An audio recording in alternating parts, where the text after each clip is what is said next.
Welcome to Creating Your Own Routine, a guide to structure in structureless times. Maybe you've always felt like you're playing catch up, or you never have enough time in the day. Maybe you feel so overwhelmed with everything that's going on in your life that you just don't know where to start. Or maybe you finally just got into the swing of things, only to have everything suddenly thrown out of whack. I'm creating this presentation in the middle of the COVID-19 pandemic, so let's just say I might be feeling a little bit of all of the above. My name's Hannah Brassel. I have a master's degree in clinical psychology from Pacific University, and during this presentation, I plan on highlighting a few techniques that may help to sturdy yourself if you're feeling kind of shaky right now. Many of the activities and exercises explored in this presentation will have worksheets or handouts that you can customize to fit your own life or situation, and you can feel free to pause the video at any time to go get those worksheets and handouts. However, it's important to note that not everything covered in this presentation is going to apply to everyone. So feel free to kind of go through and pick and choose the techniques or activities you feel might be most helpful for you. Today, we're going to talk about how to create a routine and how your routine may look drastically different from everyone else's. And that's totally okay. We'll also be talking about this magic thing you may have heard of called self-care. But what is it really, and how do you do it? Don't worry, we're going to figure it all out together. Next, we're going to discuss some exercises you can practice that will help you feel a bit more grounded. Exercises you can use if you're feeling scattered or if you find yourself just needing a moment to pull yourself together. Now, we can't cover everything today, so I'm going to wrap up by covering some additional resources that some might find helpful. So let's go ahead and get started. The first activity I want to talk to you about is called block scheduling, which is one way that can really help people first develop a successful and helpful routine. I know not everyone loves a routine, but for a lot of us, they can be really, really helpful. Dr. Steve Worma, a clinical psychologist, says that developing a routine can help with things like stress, anxiety, and even insomnia. When things become part of a routine, they can eventually become a habit, which makes them easier to accomplish. A routine doesn't have to be this rigid, structured day that you might imagine. By creating a routine and getting good at it, it frees up our brains for more important things, like making positive decisions for ourselves and for our communities.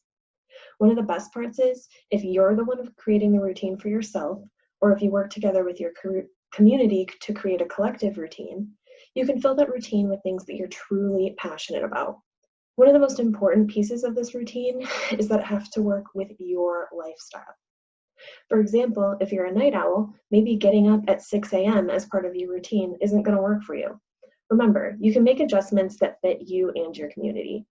And after a few weeks of trying out your new routine, feel free to change things up that aren't working. Make adjustments. Back to block scheduling. Block scheduling is a way we can plan out every moment of our day in advance by dedicating specific time blocks for certain tasks or responsibilities. By doing this, you're able to fill your day with the things you both need and want to do, and leave less room for distractions or things that might steal your time. This technique does take quite a bit of time and thought to implement, but by doing all this planning ahead of time, you free up your brain for whatever it is that's in your schedule. The time blocks you schedule could include varying types of tasks. For example, you can set aside times for meals, self-care, grounding exercises, both of which we'll get to later, family time, anything. So these are a few examples of some block schedules. You may choose to create your block schedule with the template available on the Student Counseling Center website. And like I said, feel free to pause the video for a moment and retrieve that template if you'd like to. But there are many other ways too. You can get as creative as you want. There are also online tools that can help, like Google Calendar or other apps. Some examples of those apps can be found at the link down here at the bottom of the slide. Feel free to get creative. Here's some additional examples that look a little bit less structured, maybe than the ones on the first slide.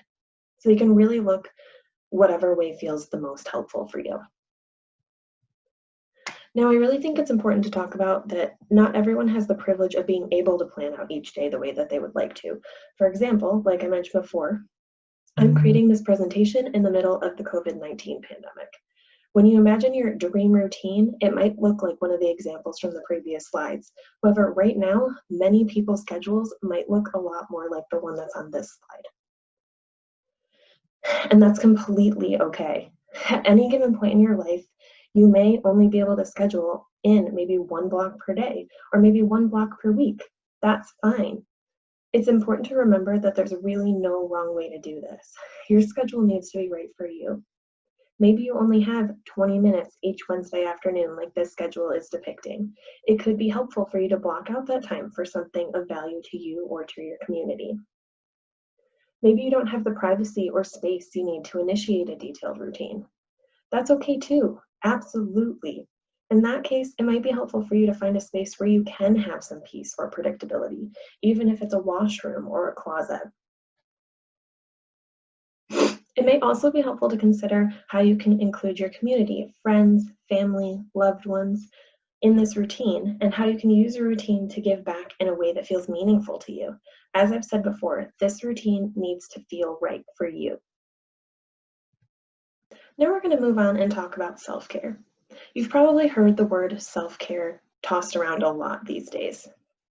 Just about everyone seems to be talking about it, recommending it, or bragging about it. But what the heck even is it? Self-care is really any activity that we do deliberately in order to take care of our mental, emotional, and physical health. It's something that really refuels us. Some may think of self-care as selfish. However, it's not only about considering our needs, but rather about knowing what we need to do in order to take care of ourselves, which means that we're able to better take care of others too. That is, if I don't take enough care of myself, I won't be in the place to give my loved ones the attention or the care that they need. It may also be helpful to incorporate those you care about into your self-care routine, taking care of your community as well as yourself. Sometimes self-care is not something we actively think about, but it definitely should be. It can sometimes be just as important as other things on our to-do list. It's even something you might be able to block off time for in your block schedule. So here's some examples.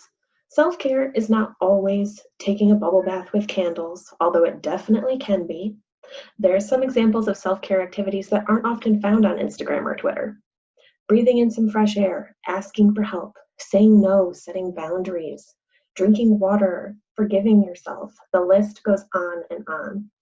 There are so many ways to take care of yourself, and they don't all have to involve you setting aside hours and hours of your time.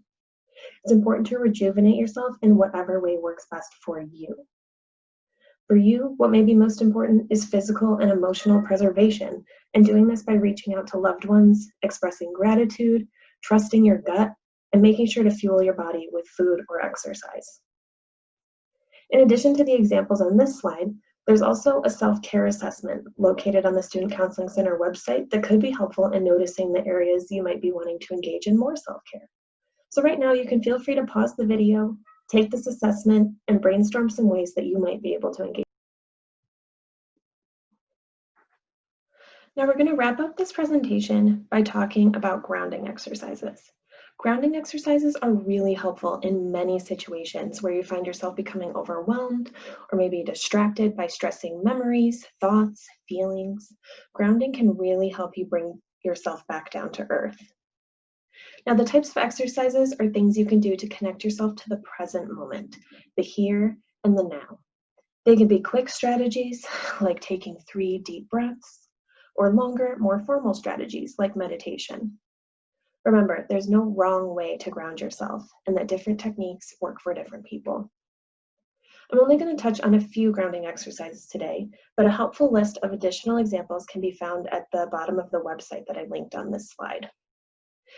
Again, feel free to pause the video and access the grounding techniques and deep breathing exercises worksheets on the Student Counseling Center website so that you can follow along, and it gives a really nice visual of kind of what we're going to be talking about today. The first technique we're going to talk about is deep breathing. And you can feel free to follow along right now if you'd like to, or pause the video and take a minute to try it. Deep breathing can help to stimulate a relaxation response in our bodies. To begin, find a comfortable position and close your eyes. You may choose to keep your eyes open or lower your gaze if that feels more comfortable for you. When first learning this breathing technique, it can be helpful to place one hand on your chest and one hand on your stomach to help you feel where your breath is going. Start by inhaling through your nose slowly for 4 seconds. Inhale this breath all the way into your stomach. You should feel your stomach inflate rather than your chest. And then hold that breath for 4 seconds. Now breathe out slowly through your mouth for 4 seconds. You should feel your stomach deflate as the air moves out of your mouth. Repeat this cycle of breathing as many times as you need, but as you continue, you should start to feel yourself slowly relax.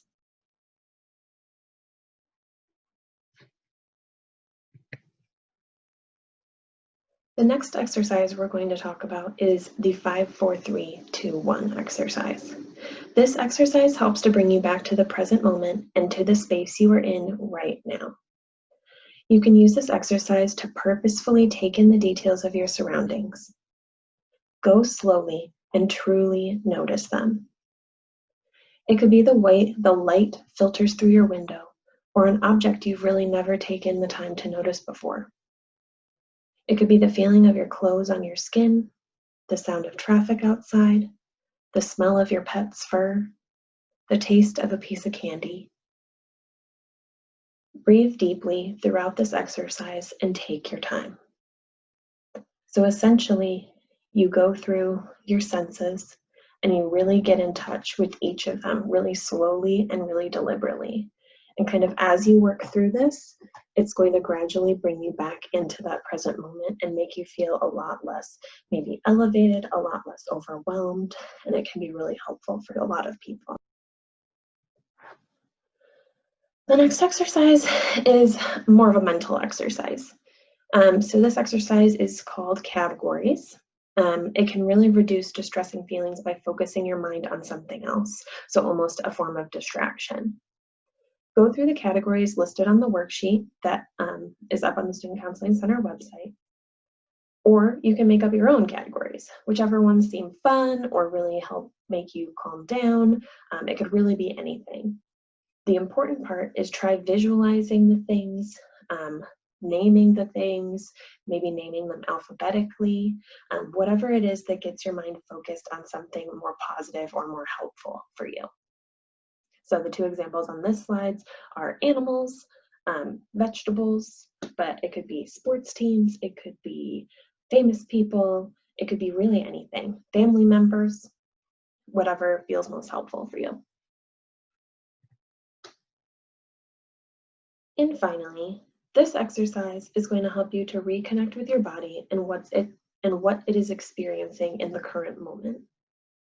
It's really important in this exercise to pay special attention to the physical sensations created by each step. The steps outlined in the worksheet are some great examples, but feel free to make up your own. For example, maybe snapping a rubber band softly on your wrist, running your fingers through your hair. It's just really important to keep breathing deeply as you kind of move through the different sensations in your body, kind of like how we practiced in the deep breathing exercise that I covered at the beginning of this section.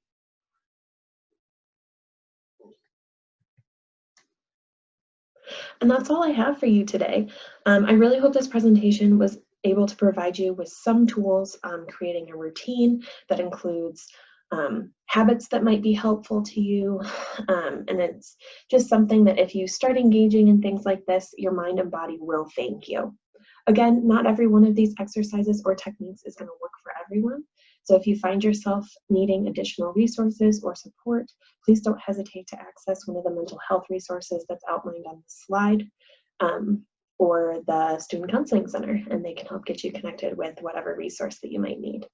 But I hope you have a wonderful day or evening or whatever time you're watching this video, and bye-bye.